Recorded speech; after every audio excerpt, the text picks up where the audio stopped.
আৰু এইবাৰ চাকৰি দিওঁতে আমি এটা বিশেষ নীতি লৈছো, এখন ঘৰতে যাতে দুটা তিনিটা চাকৰি নহয়, সেই কাৰণে যি পৰিয়ালত এটাও চাকৰি নাই তেনেকুৱা পৰিয়ালৰ সদস্যক আমি 10 নম্বৰ এক্সট্ৰা কৰি দিম। जायफ्रा न'खरावहाय सासेबो साख्रि गैया बिथांमोननि थाखाय बा बिथांमोननि न'खरनि थाखाय गोजोनथाव खौरां आसामनि सीएम हेमन्त बिश्व शर्माया फोरमायनानै होदों।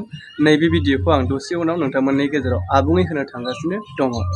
दा बिनि सिगां फंनैसो गोसो जागोरो बुंगोरनो बावथारलिया जाय एमपि इलेक्शन जोंनि 1 नं क'क्राझार लकसभायाव नाथाय रायजो राजाफोरा बेसेबां रेडि बा बेसेबां सोरखौ सापर्ट खालामनायनि थाखाय रेडि जानानै दङ नोंथांमोना कमेन्टनि गेजेरजों खालामहरलाय जाहाथे नोंथांमोननि जाय पार्टिखौ सापर्ट खालामगोन। दा नैबे समावहाय जोंनि गेजेरावहाय गोबांथार माने पार्टि दङब्लाबो जोंनि 1 नं क'क्राझारावहाय गोबांथार बिजाथि ओंखारदोंब्लाबो बेनि गेजेरावहाय जोङो नुनो मोनो जाय बर'निनो मैखोम दोलो जाय इउपिपिएल बिपिएफ बा बिपिएफ इउपिपिएल बे मोननै दोलोनि जाय दैदेनगिरिफोरनि दैदेननाय बिसोरनिखौल'सो जों लोब नुनो मोनो ना। दा जोंनि राजखान्थिया बिदिनोखासै सोरबा सोरखौबा माखासे बुंजाथावै बाथ्राजों बुंनाय सोंखारिनाय ना सोरबा सोरनिबा पार्सनेल बिथिंनिबो बुंनायखौ जोङो गोबाङै नुनो मोनो।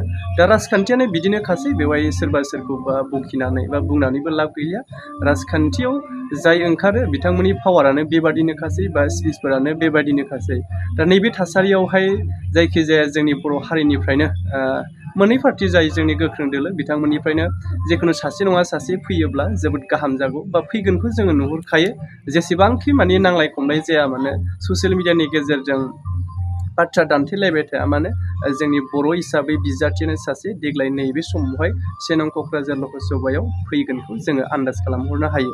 दा नोंथांमोननि गेजेरावहाय जाय खौरांखौ आङो फोरमायनो थाखाय लादोंमोन फोरमायनो थांगासिनो दङ जाय आसामनि सीएम हेमन्त बिश्व शर्मा बिथां साराहाय माखासे गोख्रों बाथ्रा फोसावनानै होदों।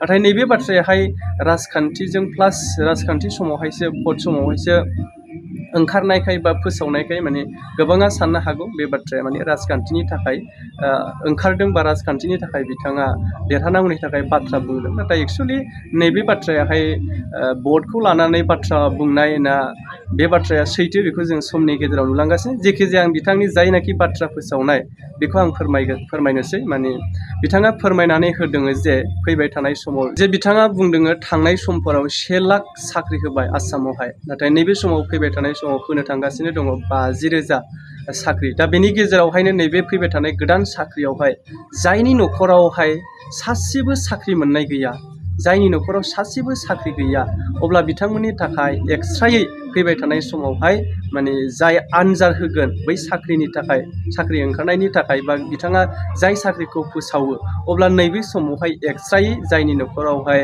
जायफोरनि न'खरावहाय सासेबो साख्रि मोननाय सुबुं गैया बा मानसि गैया बिथांमोननि थाखाय एक्सट्रायै 10 नम्बर होनाय जागोन।